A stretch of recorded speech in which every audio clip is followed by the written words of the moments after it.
As we continue to explore this invitation of the Lord to grow in intimacy and in deeper relationship with Him that we've been talking about so far, I'm going to spend a little time talking about how we actually do that in practice, concretely. This desire that we all have, if we pay attention to the depths of our hearts and discover what our true desires, our true hopes, the ways that we need God to respond in His providential care for us, comes through this growing intimacy, this deepening relationship. And to some extent, we all already totally know how to do this because we have relationships in our lives in which we are growing in relationship and intimacy. And at the same time, it's always good to return to this so that we can be more available to the particular ways that God invites us to grow in relationship and those specific dynamics. So I'm going to talk about some fundamental dynamics to relational prayer. Okay? And these dynamics we can kind of summarize in these 4 words: acknowledge, relate, receive, respond. And so we'll hear those words over and over: acknowledge, relate, receive, respond. And we can't have an awareness and a deepening of these dynamics too much in our life. Like our whole life will be spent growing more and more in these dynamics of prayer, of relationship. And we're going to use the gospel of the disciples on the road to Emmaus to kind of be our foundation for this teaching, because I'm very convincing and it's great that you want to believe me, but it's much better to believe Jesus because He's the one that teaches us and is far more worthy of your trust than I am. So we're going to jump right into the gospel and invite you to just notice these ways that God is in relationship. Jesus is entering in and deepening His relationships with these disciples on the road to Emmaus. That very day, 2 of them were going to a village named Emmaus, about 7 miles from Jerusalem, and talking with each other about the things that had happened. While they were talking and discussing together, Jesus Himself drew near and went with them. But their eyes were kept from recognizing Him. And He said to them, "What is this conversation which you are holding with each other as you walk?" They stood still, looking sad. Then one of them, named Cleopas, answered Him, "Are you the only visitor to Jerusalem who does not know the things that have happened there in these days?" And He said to them, "What sort of things?" They said to Him, "Concerning Jesus of Nazareth, who was a prophet, mighty in deed and word before God and all the people, and how our chief priests and rulers delivered Him up to be condemned to death and crucified Him.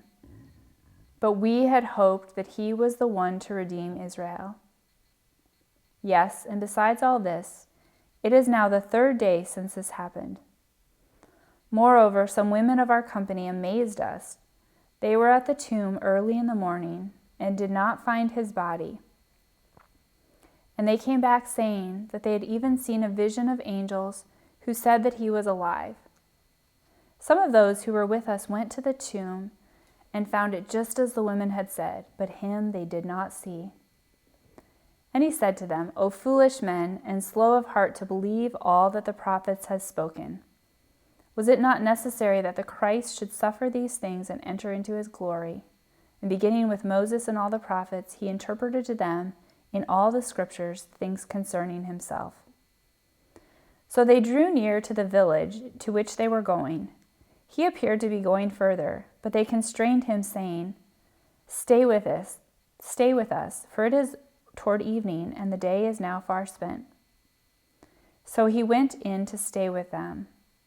When He was at table with them, He took the bread and blessed and broke it and gave it to them.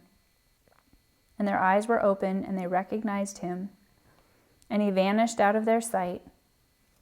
They said to each other, "Did not our hearts burn within us while He talked to us on the road, while He opened to us the scriptures?" And they rose that same hour and returned to Jerusalem. And they found the 11 gathered together, and those who were with them, who said, "The Lord has risen indeed and has appeared to Simon." Then they told what had happened on the road and how he was known to them in the breaking of the bread. So as we go back to this passage with these ideas in mind, acknowledge, relate, receive, respond, we are going to open these up just a little bit and understand more deeply what that is as we look at this road to Emmaus. Okay. So the disciples are on the road to Emmaus and they're walking. And this is after Jesus had been crucified. This is the Easter morning. And there's a lot of confusion. Okay. The disciples are on the road and they're conversing. Some translations talk about this and say they were debating or discussing. So perhaps it wasn't just a nice, friendly conversation, but one with a little anxiety and confusion and frustration in it. Okay. Think about what was going on. What was going on in their hearts? So when we think about acknowledging, we can't give to anybody what we don't know about. Okay. We need to be aware of ourselves. So there's a part of us that's always a little bit of a high school girl, okay?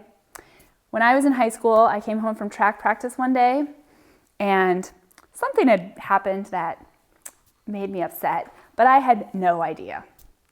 And I was rummaging around in their fridge looking for something to eat, and my mom came into the kitchen and said, "How are you?" And I said, "Fine."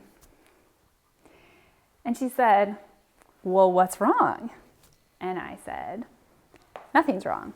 And I kept looking for something to eat in the fridge, got a snack out. And she sat down at the counter. And then she said, "Did you have a bad day? Did something happen at school? Did something happen at practice?" I rolled my eyes. I said, "Nothing's wrong." And she sat there for a while and she asked me questions about my day and I gave her one-word answers. And then she was trying really hard and trying to be there for me. Said, "You can tell me anything, no matter what." And that was the end of it. I said, "Nothing's wrong. Why don't you believe me?" And I stomped off and went to my room and probably slammed the door. Nothing was wrong. And yet, I stomped off like something was wrong. And the reality is that my mother knew me better than I knew myself. Because I was a high school girl and they're just not that self-aware. And so this part of us that doesn't totally notice everything that's going on. Those moments that we're upset or frustrated or sad or feeling alone, overwhelmed, that we just haven't paid attention to yet, and we're just kind of trying to keep going. If we don't take that moment to stop and to pause and to recognize what is moving in our hearts, what thoughts are in our mind, what memories maybe are coming up along with those thoughts, how we feel, and what desires are coming up. What do we want? Then we can't really ever enter into relationship because we can't come as we are. I couldn't have a conversation with my mom because I didn't know what was going on inside of myself, so I couldn't tell her. And the same is true in our relationship with God. If we don't know what's going on inside of ourselves, we cannot bring that into relationship with God. So as the disciples were on the road walking, their conversation was starting to give light to what was going on inside of them. And what was coming up in them? How were they feeling? They were confused and frustrated and afraid. They wanted to see Jesus. People had gone to the tomb hoping to see Jesus' desire. And this disappointment that he wasn't there. The confusion, the anger at the people who were supposed to point out the Messiah, and instead they crucified him. And they had been following him for years, hoping that he was the one and they didn't know what happened. And so this is all coming up, and they're having this awareness of what's really moving in their hearts. And so what we want to acknowledge, we want to notice and we want to name those movements of our heart. Not so that we can start to fix them and figure out a solution, but so that we can bring them into relationship. And so that's the second moment, that second dynamic of relational intimacy. We acknowledge, we notice what's going on inside, and then we take it to the Lord. Okay? We relate. We tell Jesus everything. What do we tell him? Everything. Our thoughts, our memories, our feelings, our desires, whatever is going on in our heart. He doesn't care if it's super big or super small. We're the ones that impose these filters. Oh, that's not important. I don't want to bother God with it. There's nothing too big or small, but we want to relate, telling Jesus everything. He desires to know. And he's persistent at this. So the disciples are walking along, and they're kind of sassy when Jesus comes up to them and they say, "Are you the only one in the whole place that doesn't know what's going on?" And Jesus responds, not like we would respond, like, "Of course I know what's going on. I'm Jesus, the Son of God. I'm the one who rose from the dead." No, he just says, "What sort of things? Tell me about what's in your heart." And so then they start telling him. And it's not neat, and it's not organized, and it's not well thought out. They just unleash everything that's going on in their hearts. And it's kind of a mess.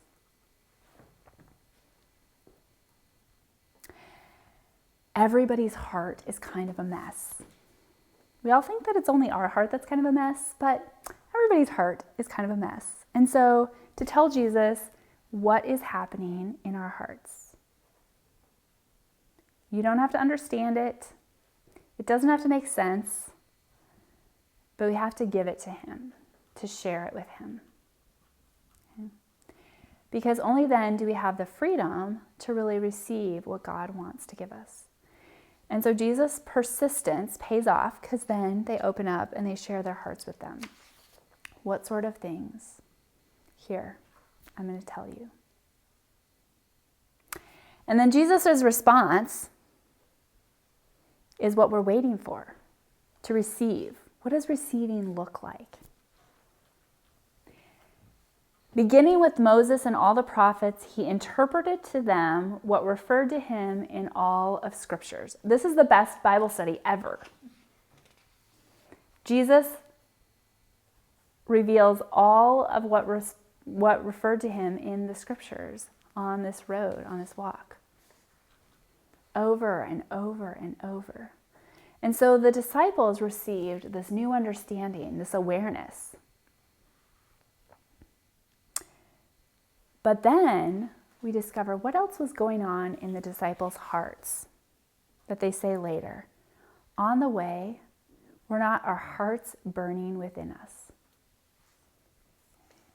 And so as we receive, we want to notice the thoughts, the feelings, and desires in our heart that are moved, that change. God speaks to us in a variety of ways, but very often it's in simplicity of these movements. Those thoughts that were confused now have understanding. That feeling of being overwhelmed is now replaced with peace. And as we have this conversation, we discover these movements are different. And this new desire that was not there before, as Jesus approached them on the first time, they were kind of resistant to his presence. And now, as they think he's going to continue going on their way, they say, "Stay with us. Wait, we want you to stay with us." And so Jesus stays. And what does that look like? As Jesus stayed with them, there's always more. So as we share more that's in our heart, that new desire, they relate to Jesus, then they're able to receive more. Their eyes were opened in the breaking of the bread. They received more, this new awareness of God's presence with them that they had not been previously aware of.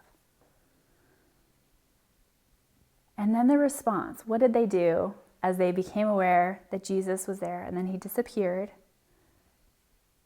They walked 7 miles back from where they had just come to Jerusalem in the middle of the night. And this is important. How do you think that journey went? Do you think they were trudging along, exhausted, this weighty journey that they couldn't wait to get over, that was hard? Why are we going back again? Filled with complaining. I bet it was the fastest 7 miles of their life. We got to go tell the others, okay? This response did not require them to make a 30-day retreat to find out the will of God. 30-day retreats are wonderful, but God works in the practical circumstances of our life. Our response to God's grace is simple, and it's propelled by this encounter, by receiving God. So as we're aware of what's going on inside of us, we're acknowledging it, naming it, we tell Jesus about it, relate, and we receive him. He's going to compel us to respond. Okay? And that response is very different from the response that we make in our own strength because we decide that this is what we should do. The response of the encounter has this freedom and this ease that's very different because we're relying on God's strength and we're being carried by his being with us, his presence in our heart. And so the experience of it is altogether different. It's free, it's easy, there's a simplicity to it. Okay?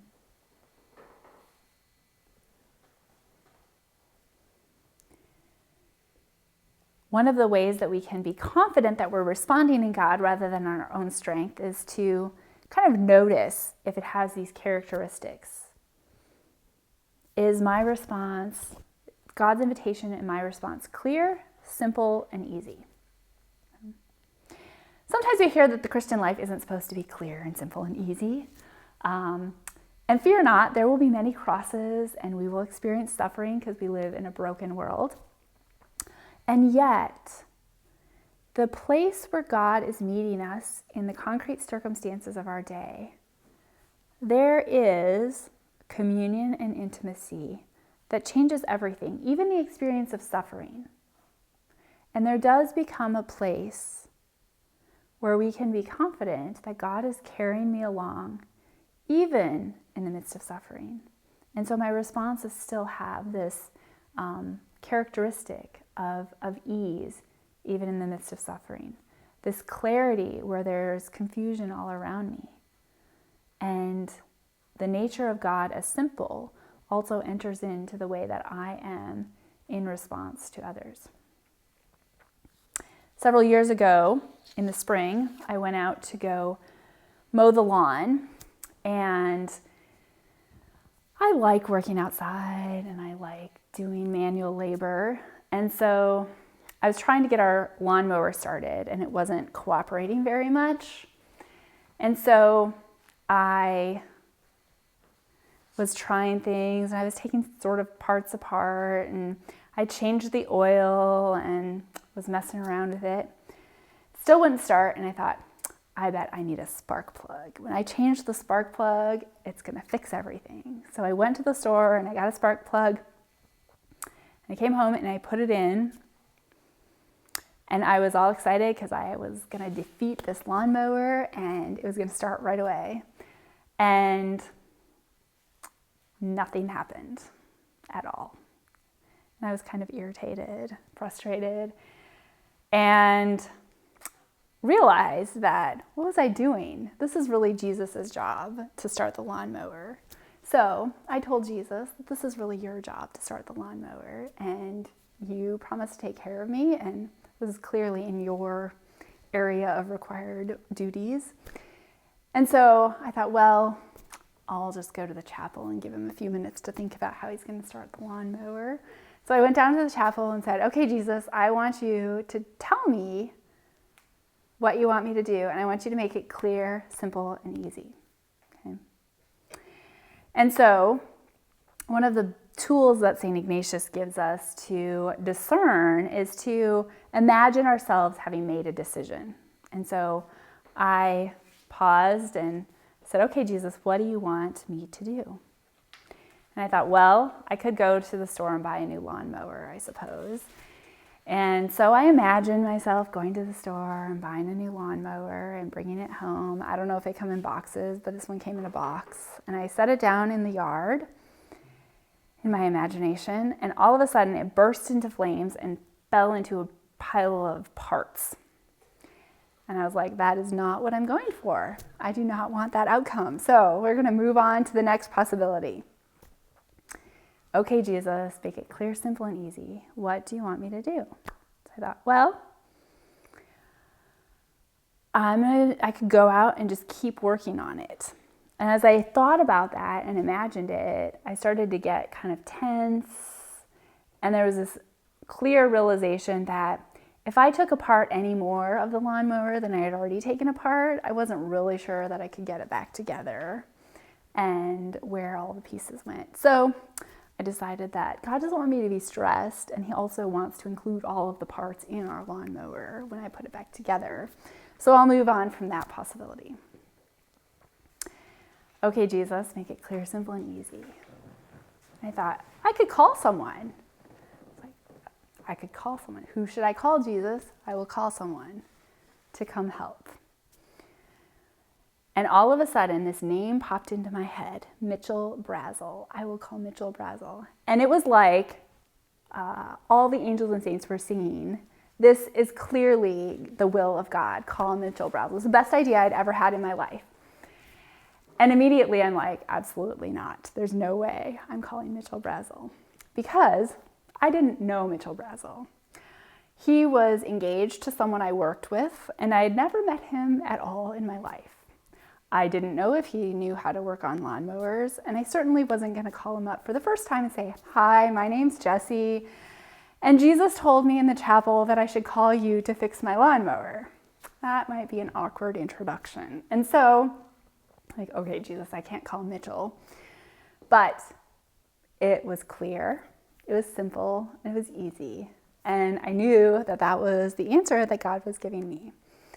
And so I called his fiancée, Kelsa, and I said, hi, Kelsa. I was just curious, do you know if Mitchell knows anything about lawnmowers? Ours won't start, and I wondered if he might want to come look at it. I did not say that Jesus had told me in the chapel that I was supposed to call him. And she said, well, hold on, he's right here. So she handed the phone to him, and so I said who I was and what I was looking for. And all of a sudden, Mitchell responded with, oh my gosh, I'll be over in 5 minutes. I haven't gotten to work on a small engine for years because I live in an apartment and I can't do it anymore, and I grew up working on them. I'll be over immediately. He was super excited about starting our lawnmower.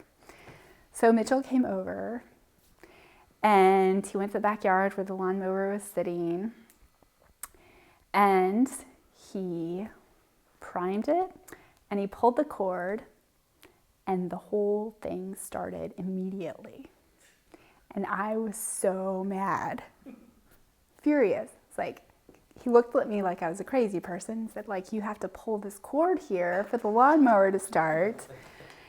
And then he mowed a little ways and stopped it and started it again and mowed a little more and started it, stopped it. And it had no problems at all.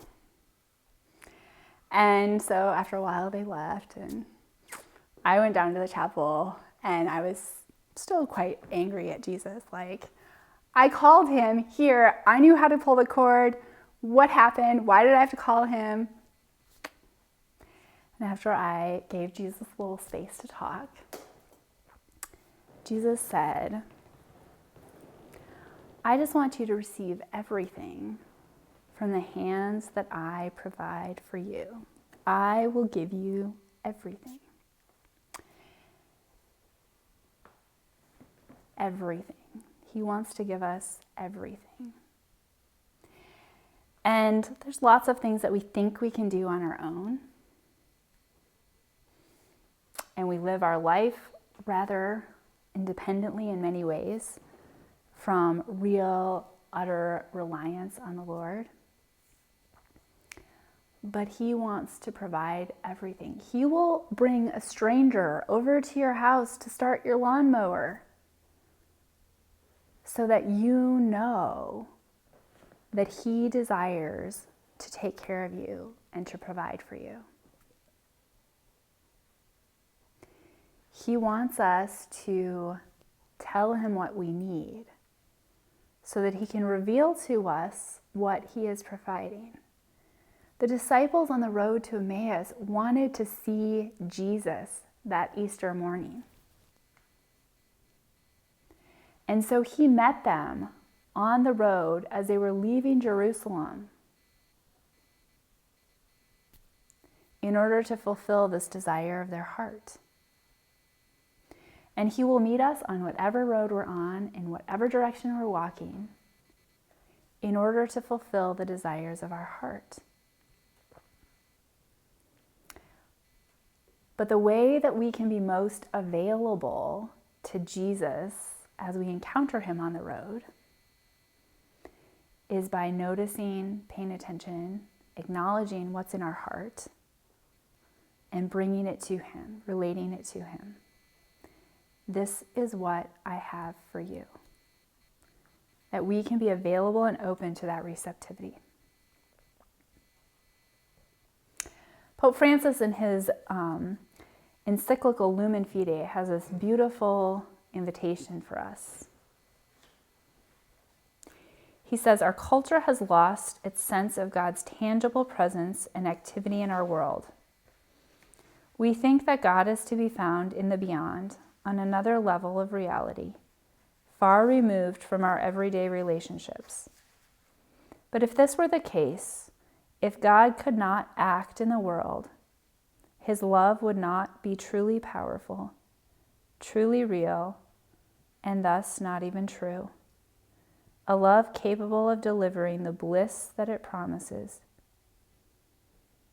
It would make no difference at all whether we believe in Him or not.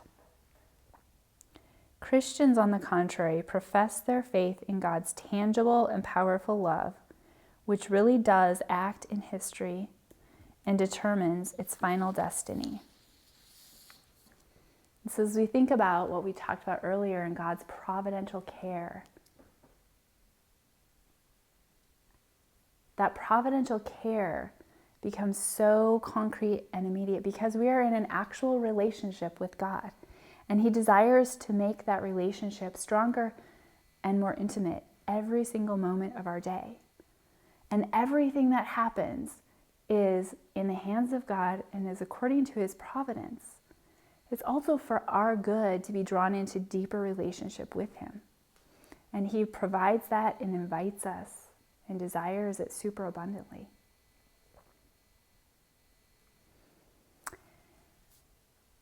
A number of years ago when I was a spring and we had lots of confirmation retreats going on, it was very busy, and I had a trip to Italy and I came back and I hadn't had email access for that time. And so I went down to my office, my computer one day and said, okay, I'm gonna have to face this email disaster that's in front of me. And I went and I opened my email and I had over 2,000 unread emails.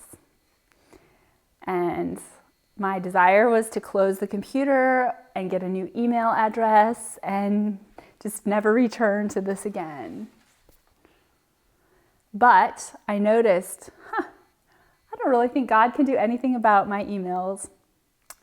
What is he going to do? And I thought, well, I believe that he can do something about everything, that he can do, take care of me and assist me and come to me in all things. And so I said, okay, Jesus, what are you going to do about my emails? I'm never going to finish. I did some math in my head and thought how many hours I'd have to spend responding to emails in order to get this list done. And it felt kind of hopeless. So I asked Jesus, what are you going to do? I want you to help me with my email. I knew that I acknowledged I was feeling overwhelmed and discouraged and hopeless. I told Jesus about it. And I told him that my desire was that I have 0 emails in my inbox. And I thought, this is 2,000 emails. I better give him some time to figure this out. I like giving Jesus time to think. So I went to the chapel, came back a little while later, said, okay, what are we going to do about these emails?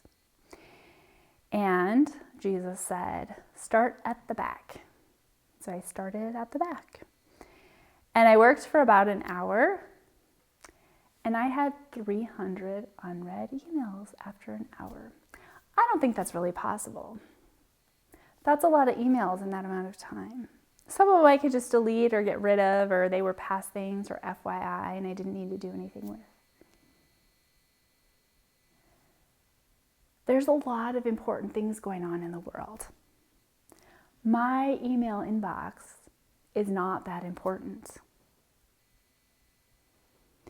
And it would be easy to think, oh, the Lord has so many things to worry about.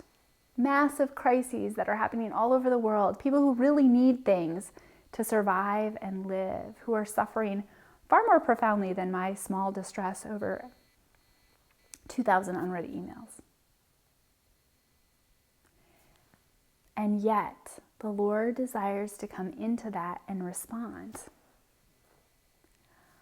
He cares about every single detail of our daily life. Every single moment that we come to him and are invited to be in relationship with him, he will provide a way into that.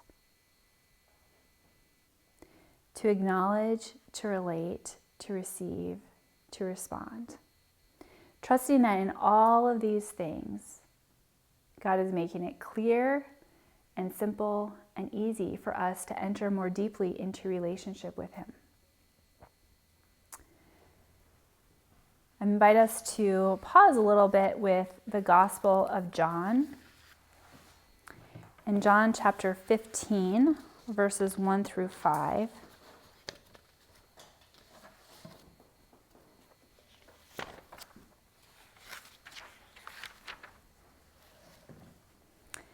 Jesus says, I am the true vine, and my Father is the vine dresser.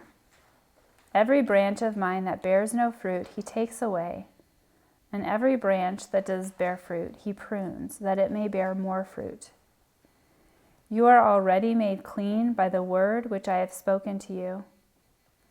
Abide in me, and I in you. As the branch cannot bear fruit by itself unless it abides in the vine, neither can you unless you abide in me. I am the vine, you are the branches. He who abides in me and I in him, he it is that bears much fruit. For apart from me, you can do nothing. Apart from me, you can do nothing. What is it today that we feel like we can do on our own? Can you go to your job on your own? Can you make dinner, brush your teeth? You mow your lawn, take care of your family, plan your schedule or your summer vacation, what you desire to do in the future. There's a certain element in our freedom that God gave us this liberty to choose what we do, how we exercise that freedom.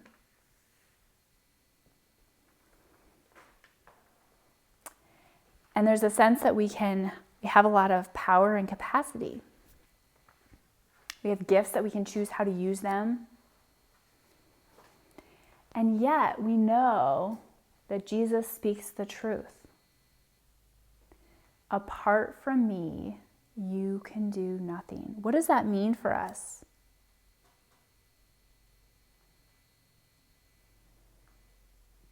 In the Gospel of Matthew, he reminds us that ask and you shall receive. We so often forget to ask him in the midst of whatever's going on in our day. Sometimes it's because we don't notice that we need help. And sometimes it's because we think we don't need help. And sometimes it's because we think that it's not his responsibility, his job to help us. But this is his absolute desire, to come to us in every single detail as we need, with what we need. Very often, we're not really sure what we need. We're sometimes surprised by the particular way that God chooses and desires to respond to us with this gift of his presence.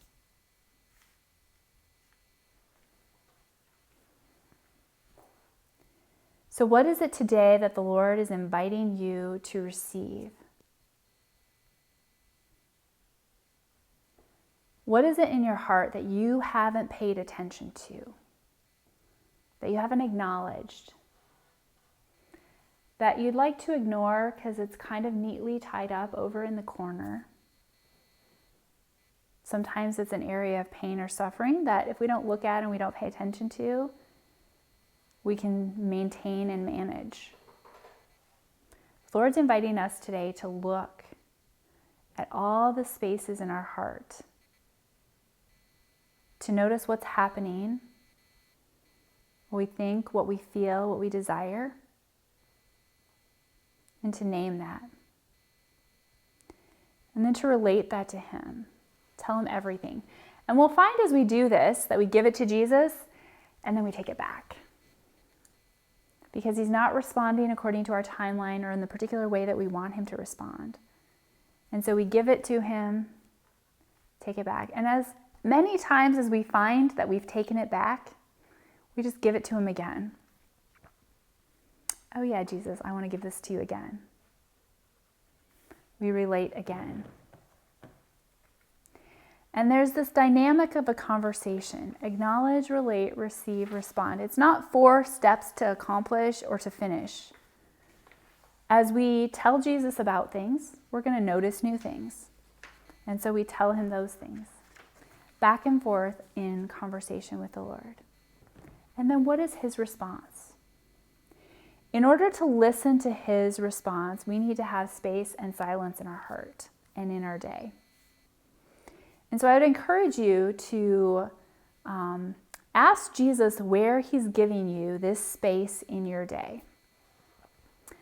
I'm convinced that God's giving everyone 30 minutes. There's nothing magical about 30 minutes, but it's enough time for us to kind of empty out what's going on in our mind and our heart and have space to listen and to receive.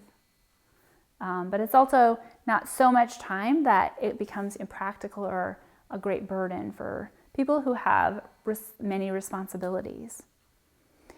So I encourage you to ask Jesus where he is giving you space in your day to grow in relationship with him. If you never spend time with someone, it's hard to grow in intimacy. If you don't have time where you have set aside for that person, for space for those conversations and the sharing of your heart and the listening and the being received, and receiving the other, that intimacy does not grow. The same in our relationship with God. He knows everything that's in our heart. He's aware of it. And yet, for us to be able to receive that gift of deepening intimacy, he does that as we are, in our humanity. And so that requires time that we have with him. So to ask him where he's giving you that today. Don't go figure it out. Don't go rearrange your calendar. take him with you and say, where is this in my day today? Maybe it's a consistent place every day. And maybe every night before you go to bed, you say, okay, Lord, what's our plan tomorrow? Where is that space? And as that space that you created and that you gave to him, perhaps occasionally will get filled with something else that's out of your control, or will resist that time, then we just look for another one. Okay, Lord, where's the next time? Where's the next moment in my day where I can have that time alone with you, so I can share my heart with you and I can receive your heart?